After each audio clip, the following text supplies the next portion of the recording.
The strangest thing about this music is how calm it sounds, while quietly dismantling everything you thought a song was supposed to do. Power words first, unsettling, surgical, fearless. There's a bonkers idea hiding here that turns familiarity into discomfort. And once you hear it, pop music never quite snaps back into place. Stay alert, because the moments that feel empty are doing the most work. The Flying Lizards weren't really a band in the traditional sense. They were an art experiment disguised as records, led by David Cunningham, a filmmaker who treated sound like found footage. Members rotated, rules dissolved, guitars were optional. The goal wasn't expression, it was examination. That alone explains why nothing in their catalog behaves the way you expect. Money, That's What I Want, takes a song everyone thinks they know and drains it of warmth. The vocal isn't sung so much as stated, like a receipt being read aloud. The rhythm feels stiff, almost confrontational, as if the song itself refuses to entertain you. It becomes a critique without raising its voice, turning desire into something awkward and transactional.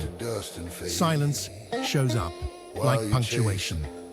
Summertime Blues does something equally subversive.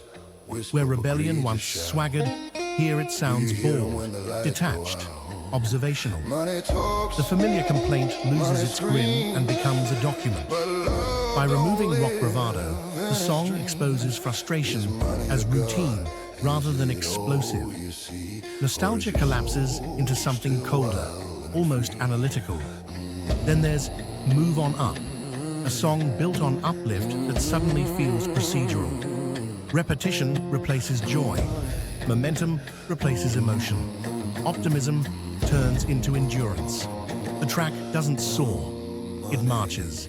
And that shift forces you to question why certain musical cues ever felt inspiring in the first place. What makes the Flying Lizards fascinating isn't irony or parody, it's restraint. Vocals stay flat to avoid manipulation.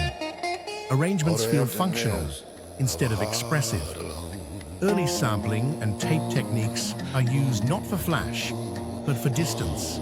Their covers aren't homages, they're dissections. This approach quietly slipped into future electronic music, industrial textures, and minimalist pop long before those labels solidified. The influence crept rather than exploded. No manifesto, no scene, just records that sounded wrong in a way that felt intentional. The truly bonkers part is how listenable it all is. These songs don't push you away. They let you lean in, then realize the floor plan has changed while you weren't looking, and the chorus you expected never arrives.